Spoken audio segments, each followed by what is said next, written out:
আসসালামু আলাইকুম। আমার প্রিয় দ্বাদশ শ্রেণীর শিক্ষার্থীরা, তোমরা কেমন আছো?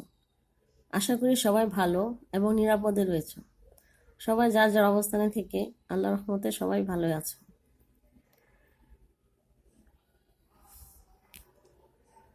ঢাকা কলেজের অনলাইন ক্লাসে তোমাদের স্বাগতম। আমি তাহমিন আক্তার, সহকারী অধ্যাপক, ভূগোল ও পরিবেশ বিভাগ, ঢাকা কলেজ, ঢাকা। আজ আমি তোমাদের পড়াবো ভূগোল দ্বিতীয় পত্র। আজকে আমার পড়ানোর টপিক হচ্ছে বাংলাদেশের সার শিল্প। ক্লাস শুরু করার পূর্বে আমরা দেখে নিই আজকে আমরা কি কি বিষয় নিয়ে পড়ব। আজ আমরা পড়ব সার শিল্প কি, সার শিল্পের প্রকারভেদ, সার শিল্পের স্থানীয়করণের কারণ, সার শিল্পের উৎপাদন, বাণিজ্য, সার শিল্পের সমস্যা এবং সমস্যার সমাধান। তাহলে ক্লাস শুরু করা যাক। শুরুতে দেখে নিই সার কি। সার হলো প্রাকৃতিক অথবা কৃত্রিমভাবে তৈরি করা কোনো উপাদান যা মাটিতে কিংবা উদ্ভিদের টিস্যুতে প্রয়োগ করা হয়, যা উদ্ভিদের বিভিন্ন পুষ্টিকর উপাদানের সরবরাহ নিশ্চিত করে।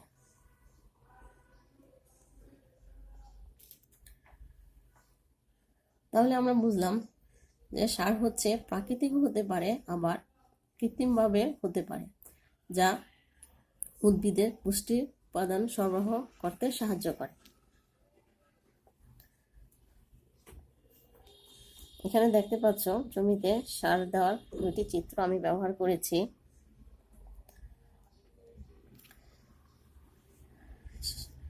সার গাছপালার বৃদ্ধি ত্বরান্বিত করে। এই লক্ষ্য পূরণ করা হয় দুটি উপায়ে। একটি হলো প্রথাগত পদ্ধতি, যা হলো পুষ্টি উপাদান। দ্বিতীয় পদ্ধতি দ্বারা মাটির কার্যকারিতা পরিবর্তন করা হয় বিভিন্ন অনুপাতে সার প্রয়োগের মাধ্যমে।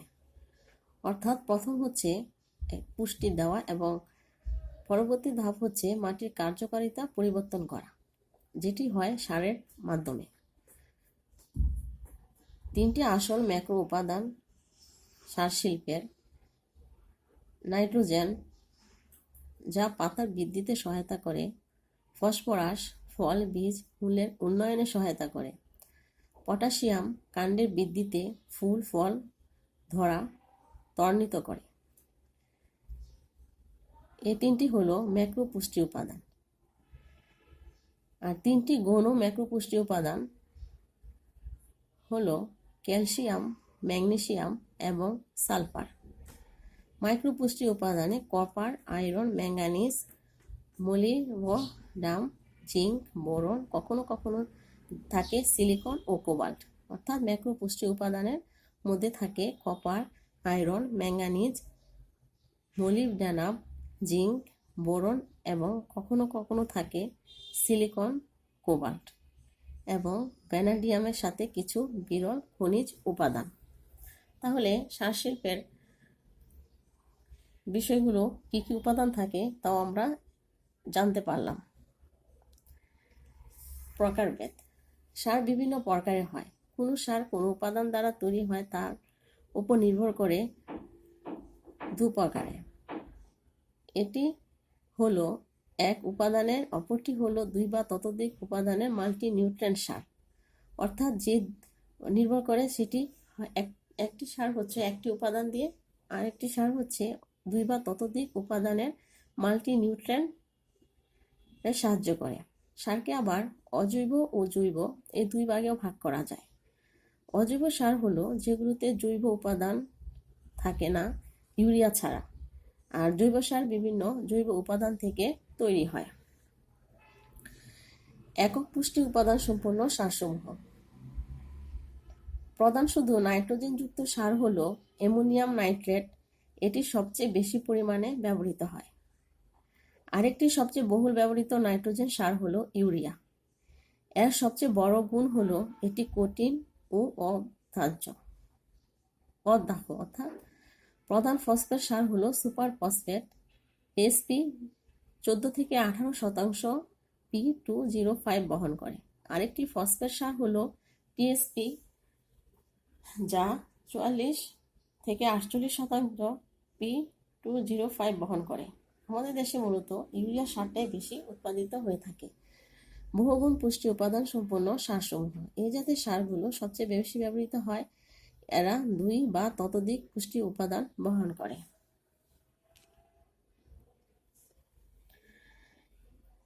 এখন আমরা পড়ব যে বাংলাদেশে সার শিল্প গড়ে ওঠার কারণগুলো, অর্থাৎ সার শিল্পের স্থানীয়করণের কারণ।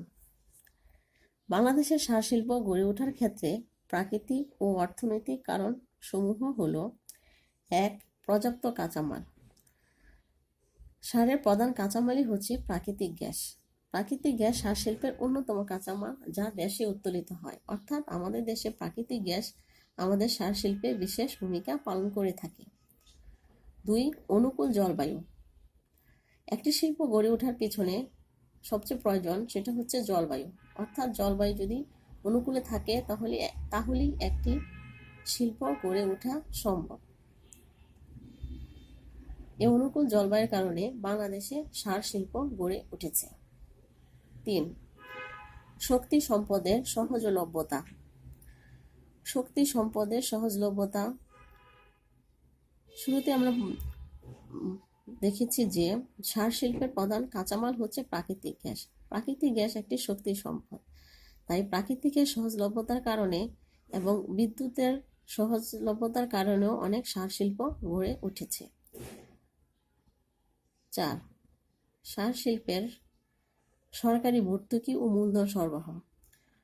সরকার যদি সার শিল্পকে বিভিন্নভাবে ভর্তুকি এবং মূলধন সরবরাহ করে থাকে তাহলে সার শিল্প গড়ে ওঠে।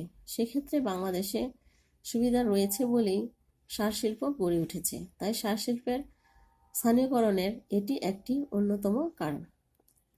5. ব্যাপক আভ্যন্তরীণ চাহিদা। বাংলাদেশ যেহেতু কৃষিপ্রধান দেশ, সেক্ষেত্রে সারের বেশ চাহিদা রয়েছে, কারণ কৃষি জমিতে সারের ব্যাপক ব্যবহার করা হয়। তাই ব্যাপক আভ্যন্তরীণ চাহিদার উপর ভিত্তি করেও বাংলাদেশের সার শিল্প গড়ে উঠেছে। সুলভ ও তুলনামূলক সস্তা শ্রমিক। বাংলাদেশের সার শিল্পে অল্প খরচে বা অল্প বেতন দিয়ে প্রচুর শ্রমিক নিয়োগ দেওয়া যায়, যার কারণে মোটামুটি শ্রমিক সুবিধার্থের কারণে সার শিল্প বাংলাদেশে গড়ে উঠেছে। 7. যোগাযোগ ব্যবস্থার উন্নয়ন। একটি শিল্প গড়ে ওঠার পিছনে যোগাযোগ ব্যবস্থা বিশেষ ভূমিকা পালন করে। বিভিন্ন যন্ত্রাংশ আমদানি, যাতায়াতের সুবিধা, বিভিন্ন কারণে যোগাযোগ ব্যবস্থা বা উৎপাদিত সার বিভিন্ন স্থানে পৌঁছে দেওয়ার জন্য যোগাযোগ ব্যবস্থা বিশেষ প্রয়োজন। তাই যোগাযোগ ব্যবস্থা উন্নয়নের কারণেও বাংলাদেশে সার শিল্প গড়ে উঠেছে। তাহলে তোমরা সার শিল্পের স্থানীয় কারণ সম্পর্কে বুঝতে পেরেছ। সার শিল্পের উৎপাদন। তোমরা দেখো, এখানে আমি একটি চার্ট ব্যবহার করেছি।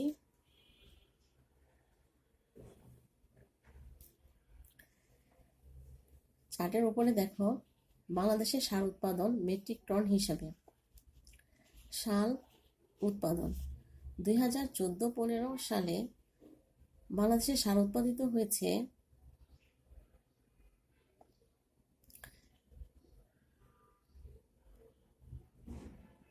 10,28,157 মেট্রিক টন। 2015 সালে সার উৎপাদিত হয়েছে 10,10,446 মেট্রিক টন। 2016-17 সালে সার উৎপাদিত হয়েছে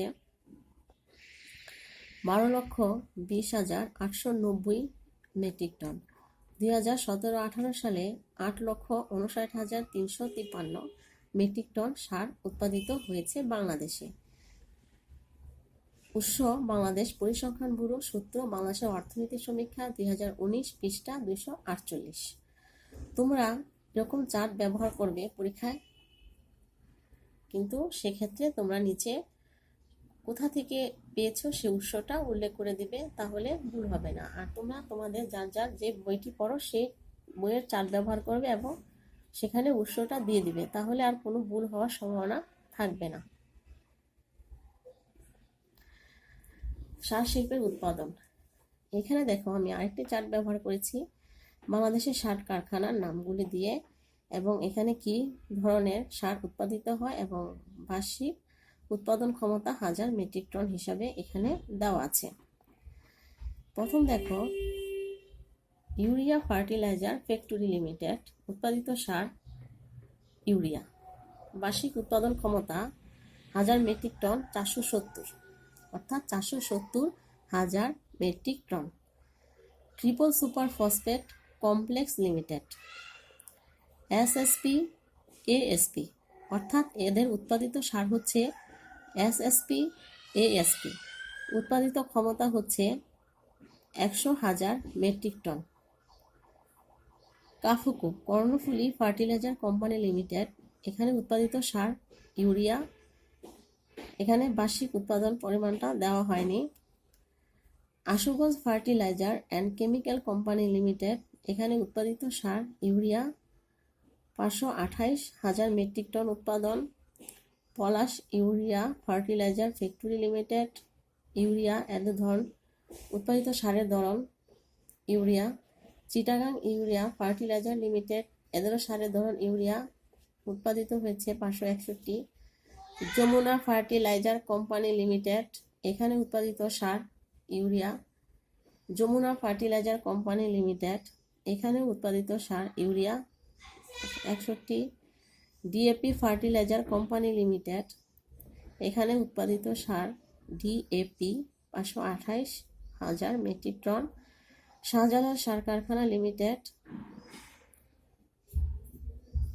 এটিও ইউরিয়া 581,000 মেট্রিক টন।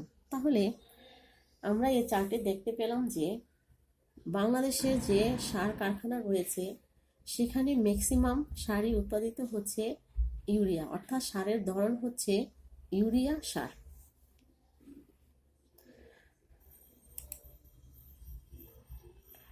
সার শিল্পের বন্টন। এখানে দেখো সার শিল্পের বন্টনে আমি বাংলাদেশের ম্যাপ ব্যবহার করেছি একটি। দেখো বাংলাদেশে কোথায় কোথায় সার উৎপাদিত হয়, যদিও আমি আস্তে আস্তে তোমাদের সবই এখানে দেখাবো আমি। এরপর নেক্সটে চলে যাই। যে সারগুলোর নাম, কারখানার নামগুলো আমি বলেছি, এখন সেগুলো আমি একটু কীরকম কখন কতটুকু উৎপাদিত হয় সেটা একটু তোমাদের দেখাচ্ছি। সেটি ফেঞ্চুগঞ্জ সার কারখানা। পূর্বে বাংলাদেশে কোনো সার কারখানা ছিল না। সাবেক ইপিআইডিসি 1961 সালে বাংলাদেশের প্রথম সার কারখানাটি সিলেট জেলায় ফেঞ্চুগঞ্জে স্থাপন করে। এই কারখানার সমস্ত যন্ত্রপাতি জাপান হতে সংগ্রহ করা হয়। এটি হরিপুরের প্রাকৃতিক গ্যাস ব্যবহার করে।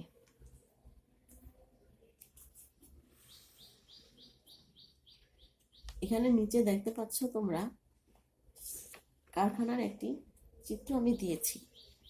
এই কারখানা বার্ষিক 1.17 লক্ষ টন ইউরিয়া উৎপন্ন করে।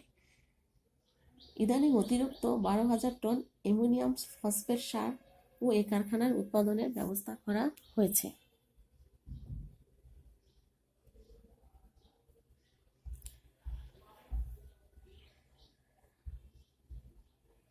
গোড়াশাল সার কারখানা ঢাকার অদূরে সুগম যোগাযোগ ব্যবস্থায় সম্পন্ন নরসিংদী জেলায় গোড়াশালে 1970 সালে এটি নির্মাণ করা হয়। এটি দেশের দ্বিতীয় ইউরিয়া সার কারখানা।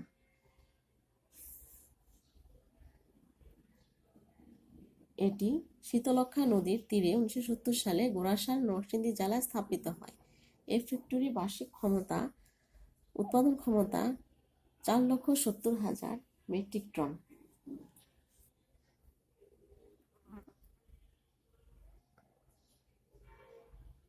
গোড়াশালের অতি নিকটে প্রাপ্ত তিতাস গ্যাসই এই কারখানার প্রধান কাঁচামাল। এই পরিকল্পনার নিজস্ব বিদ্যুৎ সরবরাহ কেন্দ্র রয়েছে, অর্থাৎ এই সার কারখানায় তাদের নিজস্ব বিদ্যুৎ সরবরাহ কেন্দ্র রয়েছে। এখানে কারখানার একটি চিত্র আমি ব্যবহার করেছি।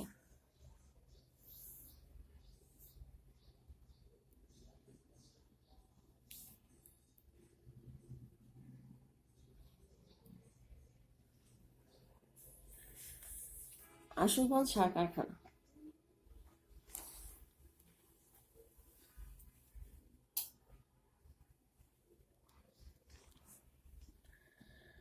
Ashuganj fertiliser and chemical company limited Dhaka শহর হতে 110 কিলোমিটার উত্তর পূর্ব দিকে এবং আশুগঞ্জ রেল স্টেশন থেকে 4 কিলোমিটার দক্ষিণে ঢাকা সিলেট মহাসড়কের পাশে আশুগঞ্জ ব্রাহ্মণবাড়িয়া জেলায় 1981 সালে এই কারখানাটি স্থাপন করে। এই কারখানার বার্ষিক উৎপাদন ক্ষমতা 5,28,000 মেট্রিক টন।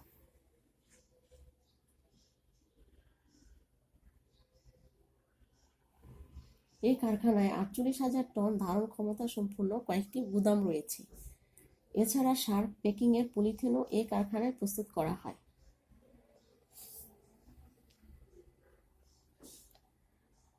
পলাশ ইউরিয়া সার কারখানা।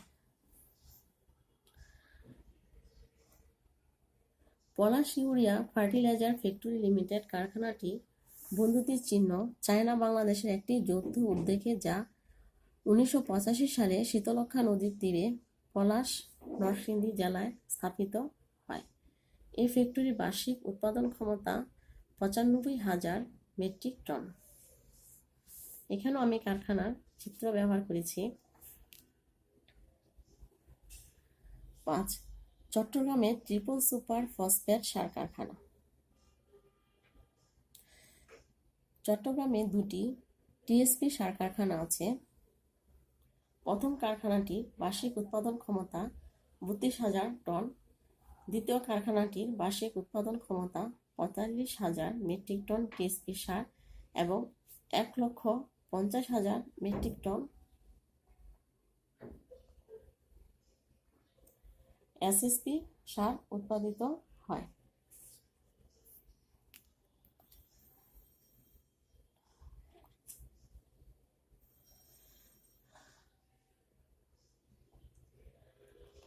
খুলনা ট্রিপল সুপার ফসফেট সার কারখানা। সাবেক ইপিআইডিসি খুলনায় একটি সার কারখানা স্থাপনের পরিকল্পনা গ্রহণ করেছিলেন।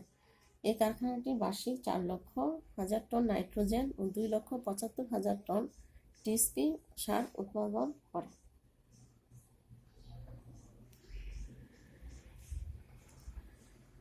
7. অ্যামোনিয়াম সালফেট সার কারখানা। ফেঞ্চুগঞ্জ সার কারখানার পাশে এটি নির্মিত হচ্ছে। ফেঞ্চুগঞ্জের চালু কারখানার উদ্বৃত্ত অ্যামোনিয়ায় এই কারখানার কাঁচামাল হিসাবে ব্যবহার হবে। এর বার্ষিক উৎপাদন হবে 12,000 টন। এ সার ব্যাপকভাবে সিলেটের চা বাগানে ব্যবহৃত হবে বলে ধরে নেওয়া হয়। চট্টগ্রামের ইউরিয়া সার কারখানা 8। চিটাগাং ইউরিয়া ফার্টিলাইজার লিমিটেড কারখানাটি চিটাগাং শহর থেকে 24 কিলোমিটার দক্ষিণে এবং কর্ণফুলী নদীর দক্ষিণ তীরে 1987 সালে রাঙ্গাদিয়া থানা আনোয়ারা চট্টগ্রাম জেলায় স্থাপিত হয়। এই ফ্যাক্টরির বার্ষিক উৎপাদন ক্ষমতা 5,61,000 মেট্রিক টন।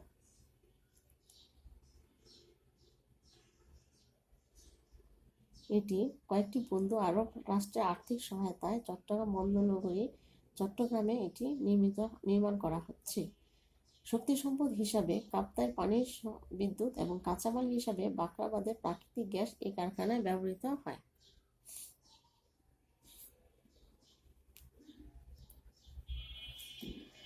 9.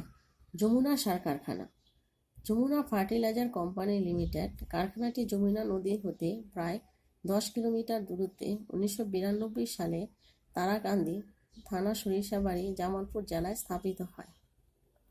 এই ফ্যাক্টরি বার্ষিক উৎপাদন ক্ষমতা 5,61,000 মেট্রিক টন। এখানেও আমি চিত্র ব্যবহার করেছি।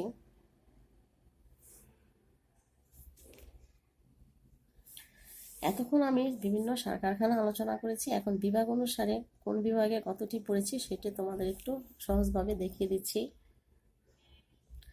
ঢাকা বিভাগ, এই বিভাগে নরসিংদী জেলার গোড়াশাল সার কারখানা, পলাশ ইউরিয়া সার কারখানা, জামালপুরের সরিষাবাড়ি থানার তারাকান্দিতে যমুনা সার কারখানা অবস্থিত। অর্থাৎ ঢাকা বিভাগের সার কারখানাগুলো এখানে আমি বিভাগ ওয়ারি দেখিয়েছি।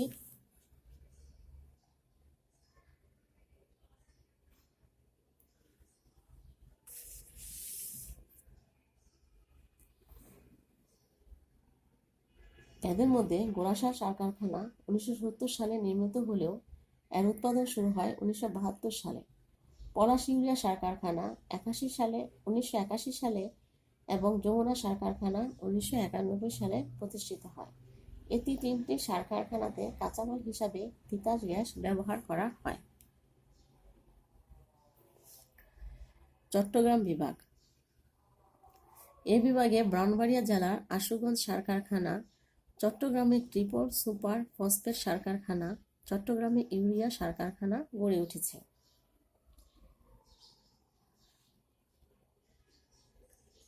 আশুগঞ্জ সার কারখানা 1981 সালে, টিএসপি সার কারখানা 1968 সালে প্রতিষ্ঠিত হয়। এই সার কারখানার কাঁচামাল হিসাবে প্রাকৃতিক গ্যাস ব্যবহার করা হয়।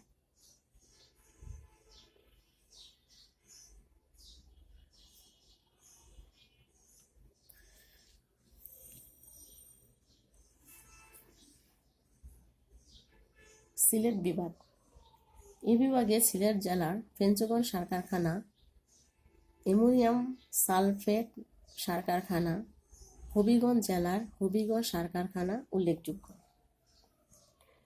ফেঞ্চগঞ্জ সার কারখানা 1961 সালে প্রতিষ্ঠিত হয়। যদিও তোমাদের এই সার আমি আলাদা দেখিয়েছি, তারপর আমি বিভাগ অনুযায়ী দেখাচ্ছি এবং আবার একটু বলে দিচ্ছি। ফেঞ্চগঞ্জ সার কারখানা 1961 সালে প্রতিষ্ঠিত হয়, যা দেশের প্রথম। এছাড়া কাঁচামাল হিসাবে হরিপুরে প্রাকৃতিক গ্যাস ব্যবহার করা হয়। অ্যামোনিয়াম সালফেট কারখানা ফেঞ্চগঞ্জ সার কারখানার উদ্ভিদ অ্যামোনিয়া কাঁচামাল হিসাবে ব্যবহার করে। হবিগঞ্জ সার কারখানা হবিগঞ্জে প্রাকৃতিক গ্যাস ব্যবহার করে সার উৎপাদন করে। তাহলে আমরা সিলেট বিভাগের সার কারখানা সম্পর্কেও জানতে পারলাম।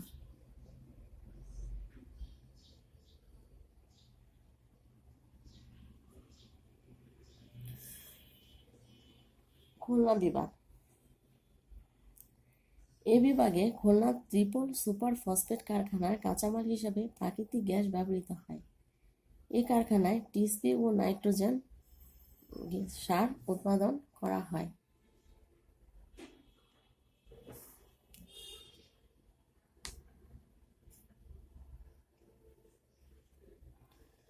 বাণিজ্য, বাংলাদেশ ইউরিয়া সার উৎপাদনে স্বয়ংসম্পূর্ণ, তবে টিএসপি অ্যামোনিয়া উৎপাদন দেশের আভ্যন্তরীণ চাহিদা অপেক্ষা কম।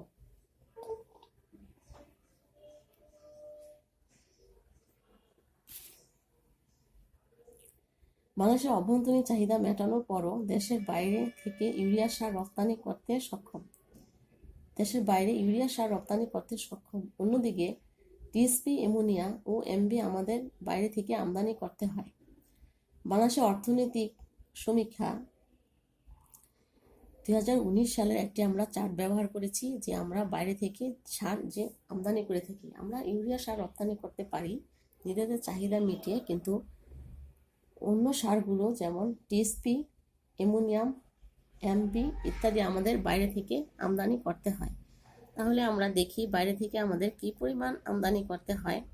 এখানে ডাটাতে আমি ব্যবহার করেছি যে 2011-12 থেকে 2018 সাল 2011 সাল থেকে 2018 সালের যে সার আমদানি করা হয় ততটুকু চার্ট আমি ব্যবহার করেছি। 2011-12 সালে 1381 মিলিয়ন মার্কিন ডলার সার আমরা আমদানি করেছি।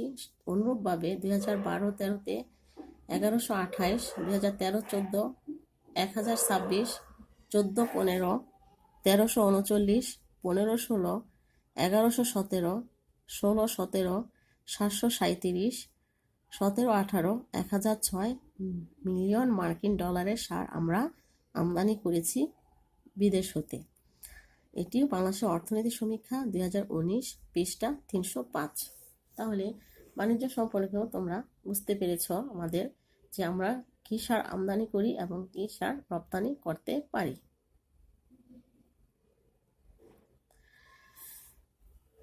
সার শিল্পের সমস্যা। সার শিল্পের সমস্যাগুলো আমি এখন তোমাদের পড়াবো। 1. কাঁচামালের ঘাটতি। সার শিল্পের প্রধান কাঁচামাল হলো প্রাকৃতিক গ্যাস। প্রয়োজনীয় কাঁচামালের অভাবে অধিকাংশ সার কারখানার ক্ষমতা অনুযায়ী সার উৎপাদন করতে পারে না। অর্থাৎ আমাদের কাঁচামালের ঘাটতির কারণে আমাদের যতটুকু সার উৎপাদন করা দরকার ততটুকু সার উৎপাদন করা সম্ভব হচ্ছে না। তাহলে কাঁচামালের পরিমাণ বাড়লে সার শিল্পের সমস্যা সমাধান হতো। সেক্ষেত্রে কাঁচামালের ঘাটতি একটি সার শিল্পের সমস্যা। 2. শক্তি সম্পদের অপ্রতুলতা। কয়লা, খনিজ তেল, প্রাকৃতিক গ্যাসের অপ্রতুলতার দরুন নিরবিচ্ছিন্ন বিদ্যুৎ সরবরাহ নিশ্চিত করা সম্ভব হয় না। অর্থাৎ সারের জন্য যে বিদ্যুতের প্রয়োজন সেটি সম্ভব হয় না প্রাকৃতিক গ্যাস, খনিজ তেল ইত্যাদি অপ্রতুলতার কারণে। আর সার শিল্পের কাঁচামালও প্রাকৃতিক গ্যাস, তাই শক্তি সম্পদের পর্যাপ্ত না থাকার সার শিল্পের প্রধান সমস্যা। 3. যন্ত্রপাতির অভাব। একটি সার শিল্পে যতটুকু উন্নত পরিমাণ যন্ত্রের প্রয়োজন সেটি আমাদের অভাব রয়েছে। যদি আমরা বিদেশ থেকে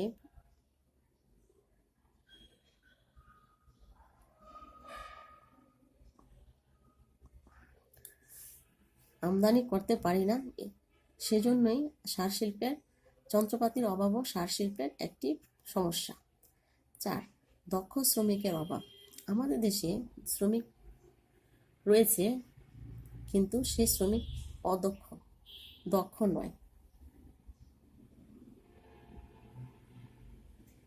অর্থাৎ এই শিল্পে নিয়োজিত শ্রমিকের অধিকাংশই হচ্ছে অশিক্ষিত, অদক্ষ। মূলধনের অভাব। দেশে মূলধনের অভাবের কারণে বিদেশ থেকে সময় মতো প্রয়োজনীয় যন্ত্রপাতি ও রাসায়নিক দ্রব্য আমদানি করা সম্ভব হয় না।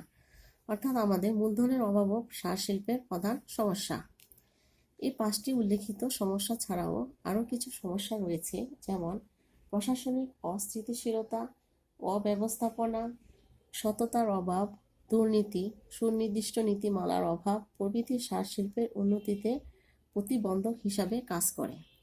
তাহলে আমরা সার শিল্পের সমস্যাগুলো যে দেখেছি অর্থাৎ চিহ্নিত করা হয়েছে সেগুলো হলো কাঁচামালের ঘাটতি, শক্তি সম্পদের অপ্রতুলতা, যন্ত্রপাতির অভাব, দক্ষ শ্রমিকের অভাব, মূলধনের অভাব, প্রশাসনিক অস্থিতিশীলতা, অব্যবস্থাপনা, সততার অভাব, দুর্নীতি, সুনির্দিষ্ট নীতিমালার অভাব প্রভৃতি সার শিল্পের উন্নতিতে প্রতিবন্ধক হিসাবে কাজ করে। তাহলে তোমরা সার শিল্পের সমস্যা সম্পর্কে জানতে পেরেছ। এর পরবর্তী ধাপে চলে যাই।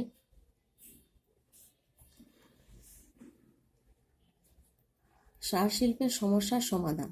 আমরা যে এতক্ষণ সমস্যাগুলো দেখেছি সেগুলো কিভাবে সমাধান করা যায় সেগুলো একটু দেখে নিই।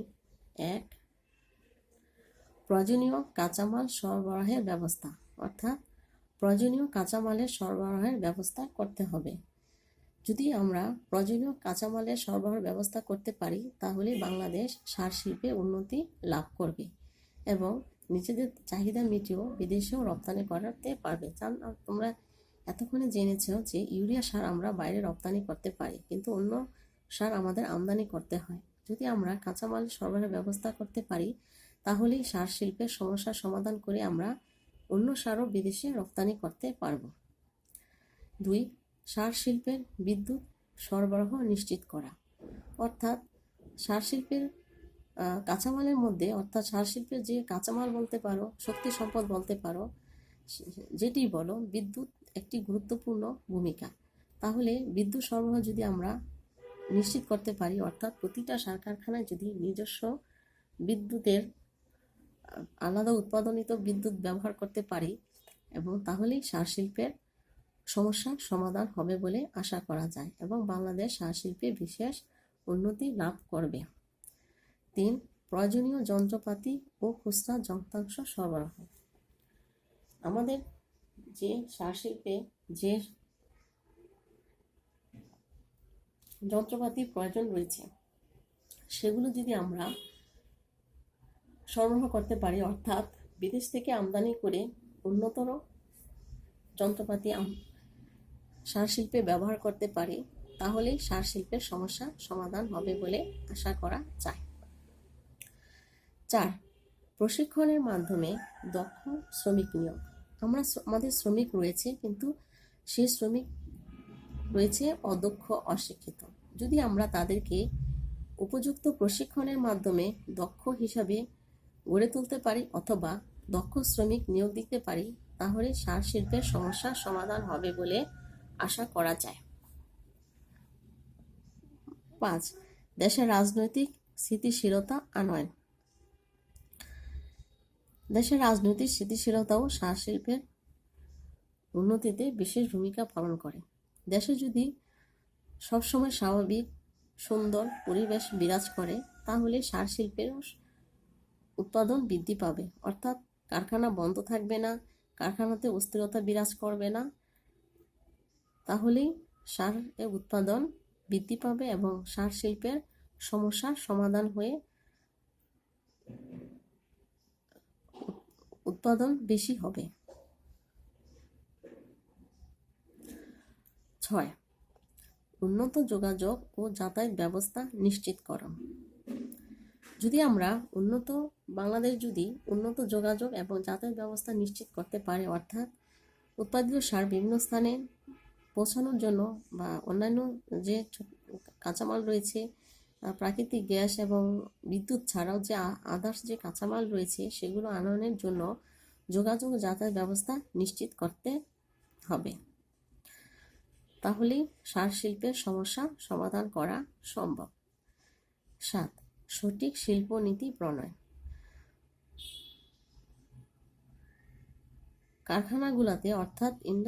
কারখানাগুলোতে যদি নিয়ম নীতি থাকে, প্রতিটা শিল্পীরই কিছু শিল্পনীতি রয়েছে, সেরকম সার শিল্পেও যদি কিছু নীতি রয়েছে এবং আদার্স যে সবখানে যে একটা নিয়ম রয়েছে, নীতি, শিল্পনীতি, সেটিও যদি সঠিকভাবে প্রণয়ন করা হয়, তাহলে সার কারখানায় উৎপাদন বৃদ্ধি পাবে। তাহলে আমরা এতক্ষণ সার শিল্পের সমস্যার সমাধান সম্পর্কে পড়লাম। তাতে আমরা দেখতে পেলাম যে প্রয়োজনীয় সার শিল্পের বিদ্যুৎ উৎপাদন সরবরাহ নিশ্চিতকরণ, প্রয়োজনীয় যন্ত্রপাতি ও খুচরা যন্ত্রাংশ সরবরাহ, প্রশিক্ষণের মাধ্যমে দক্ষ শ্রমিক নিয়োগ বা কর্মরত শ্রমিকদেরই দক্ষ প্রশিক্ষণ দেওয়া, দেশের রাজনৈতিক স্থিতিশীলতা অর্থাৎ সবসময় একটি শান্তির ভাব বিরাজ করা, উন্নত যোগাযোগ ও যাতায়াত ব্যবস্থা নিশ্চিতকরণ এবং সঠিক শিল্পনীতি প্রণয়নের মাধ্যমেই সার শিল্পের সমস্যার সমাধান করা সম্ভব বলে আশা করা যায়। তাহলে তোমরা সার শিল্প সম্পর্কে এতক্ষণ যে আলোচনা করেছি তোমরা সবাই বুঝতে পেরেছ।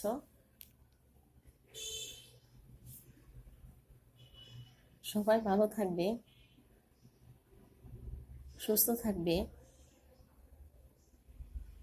সবাইকে ধন্যবাদ। আমি আবারও বলছি, সুস্থ থেকো, ভালো থেকো, আল্লাহ হাফেজ।